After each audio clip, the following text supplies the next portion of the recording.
Good morning everyone. Myself Dr. Vikas. I am a professor in Department of Orthodontics. So today's class will discuss the classification of malocclusion. So why we required to classify this malocclusion? First of all, what is malocclusion? Malocclusion is other than normal occlusion. So what is normal occlusion? Where your jaw and your jaw bases are in normal relation. Like there are two types of malocclusion: skeletal malocclusion and dental malocclusion. In skeletal malocclusion or skeletal normal occlusion, your jaw bases are in normal relationship, and in malocclusion, skeletal malocclusion, your jaw bases are in different relationship. So that is known as a malocclusion. Again, the dental malocclusion, in which your dental arches are not in normal relationship. So why do we require to classify this malocclusion? To understand the severity of problem, to discuss with other treating clinicians, and to simplify the problems. So there are in contents we'll discuss the intra-arch malocclusion, means within the arch, then inter-arch malocclusion, means in maxilla and mandible. The next is angle system of classification, then drawback of angles classification. After that we'll discuss the Dewey's modification of angles classification, then Simon's classification, and Ackermann-Profit classification. So first of all, it's intra-arch malocclusion. Intra-arch means within the arch, like in maxilla or in mandible. So first is distal inclination. Here you can see distal inclination means your central incisor is distally inclined. So this is known as the distal inclination or distal tipping. In next diagram you can see it's a mesial inclination where your central incisor is mesially inclined. So that is known as mesial inclination or mesial tipping. The next is lingual inclination or lingual tipping, in which your incisors are lingually tipped. Okay, so that is known as lingual inclination. Then buccal inclination or buccal tipping means your incisors or other teeth or your anteriors are buccally tipped or buccally inclined.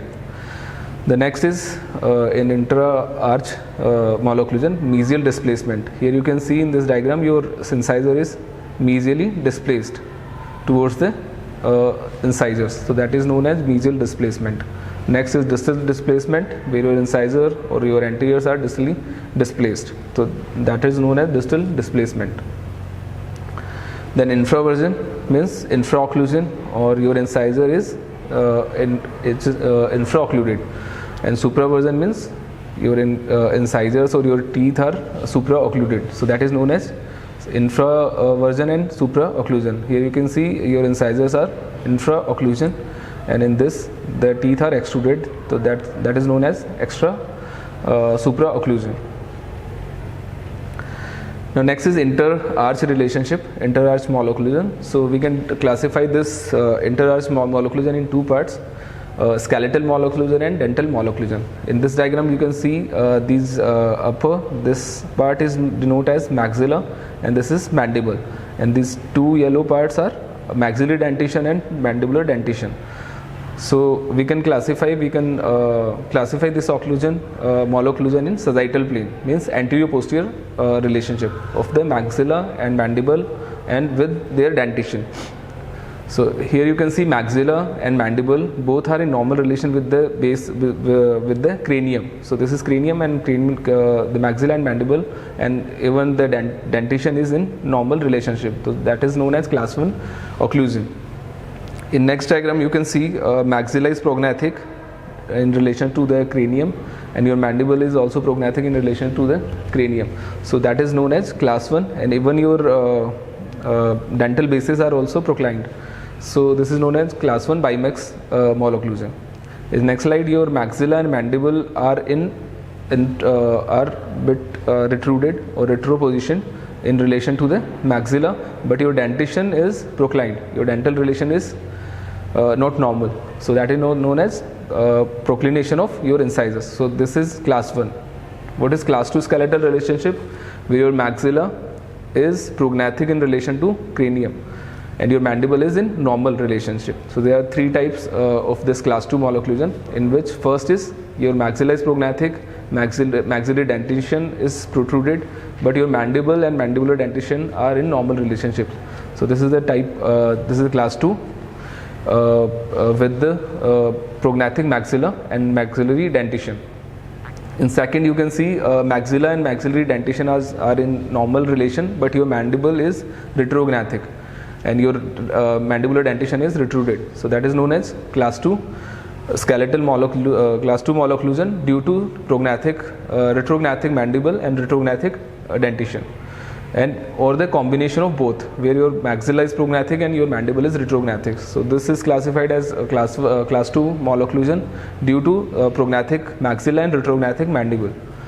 Next is class 3. In class 3, first diagram denotes your maxilla is normal in relation, maxilla is retrognathic and maxillary dentition is retruded, but your mandible is normal relation with the cranium. So this is class 3.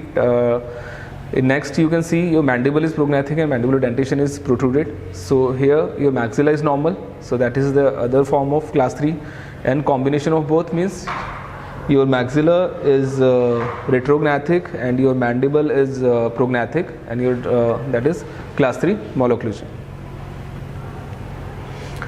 Now the malocclusion in vertical plane. First we discussed the relationship in sagittal relation. So next is in vertical relation. So vertical relation, we can classify the occlusion, the overlapping of your incisors or your overbite, we can discuss in this vertical plane. So here you can see in the diagram 1, the incisors are in normal relation and overbite is normal, which is 2 mm.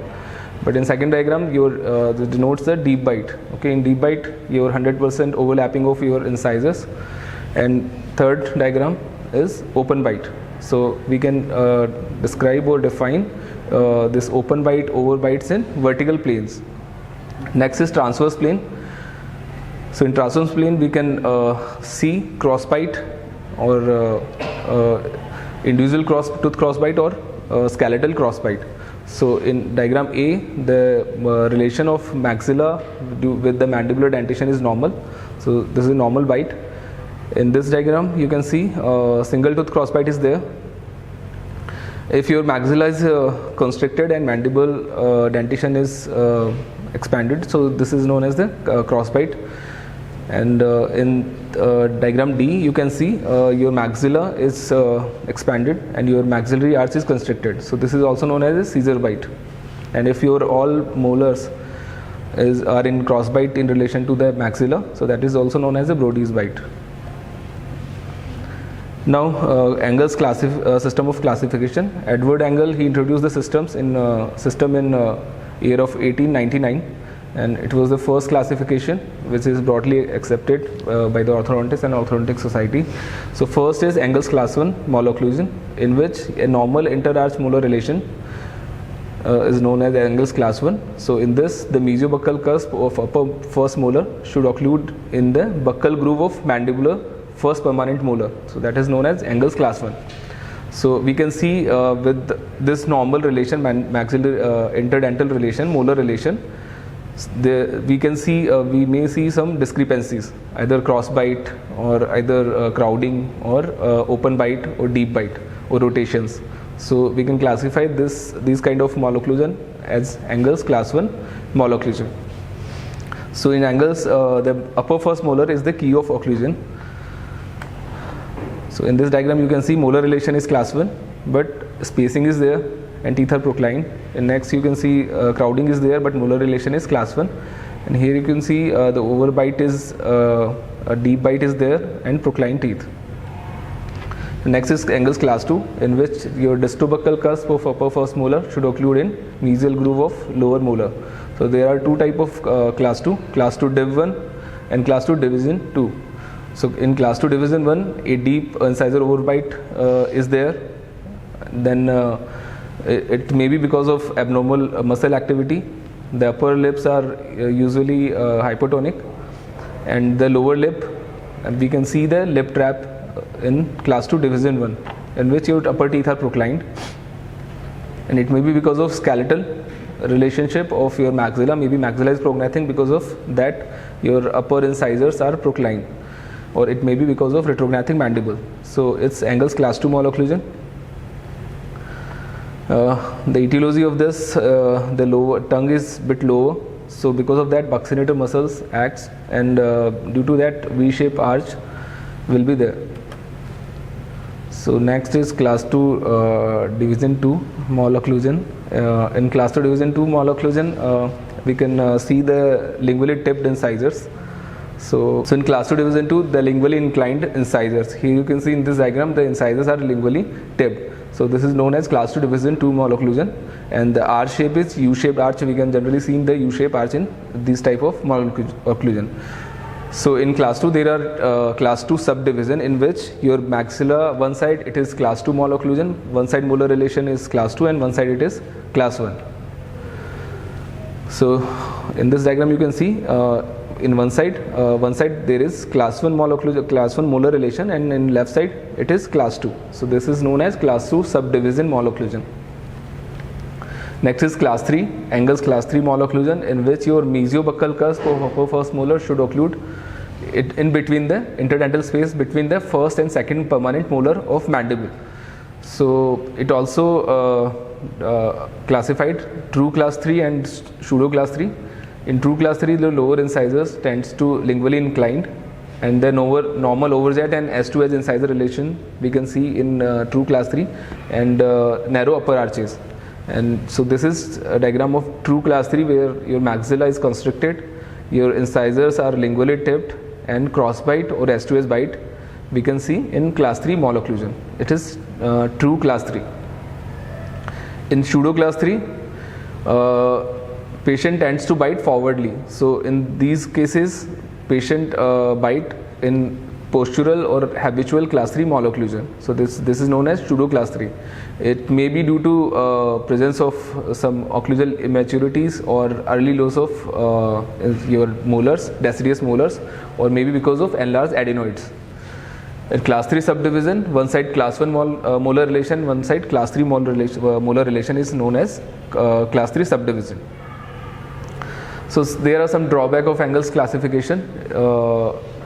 Engel considered mole occlusion only in the anterior-posterior relationship. So it not in vertical dimension or not in transfer dimensions. So that is the main drawback of your Engel's classification.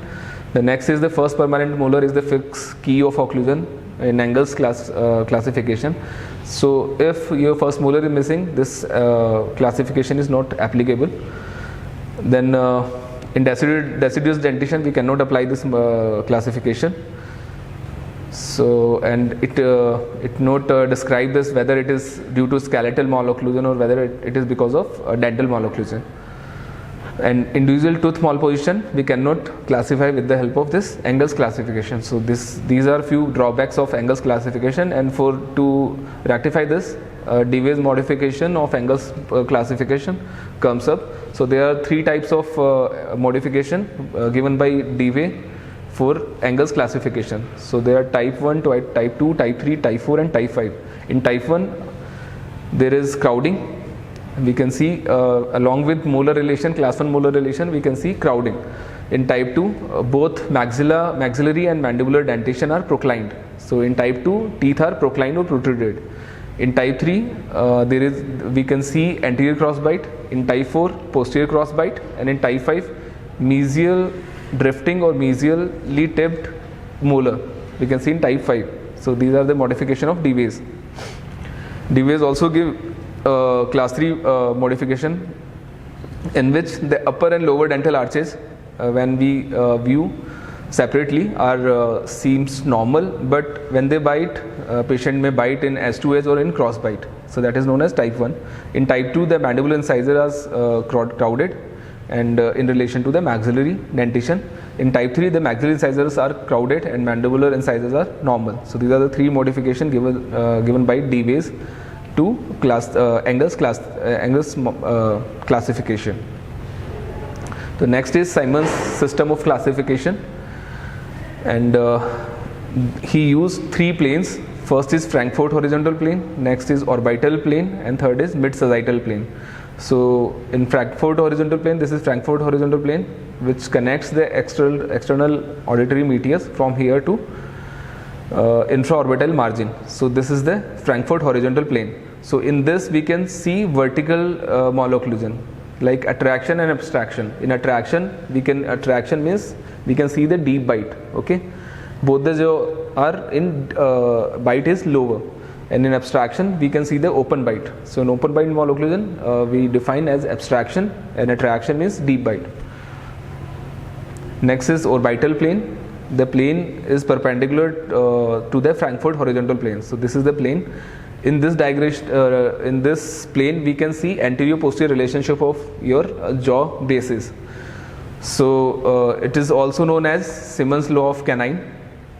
This plane is also known as Simmons law of canine. So we can see proclination, proclined or protruded maxillary dentation or maxilla, or retruded maxilla or maxillary dentation. So in this orbital plane, anterior posterior relationship of your jaw bases and your dentation we can see. The next is mid sagittal plane. In mid sagittal plane we can discuss the anterior posterior cross bite. So distraction and contraction we can see in this mid sagittal plane. Last one is Ackermann-Profit system of classification. So he described this classification was come up in 1960s, and he draw a symbolic diagram, Venn symbolic diagram, in which transfer dimension, sagittal dimension and vertical dimension. So here you can see transfer dimension, we can see buccal, palatal, bilateral and skeletal crossbite in relation to in transfer dimension. In sagittal dimension we can see anterior posterior relationship of your class 1, class 2 and class 2 div 1 and class 3 malocclusion. And in vertical dimension we can see open bite or deep bite.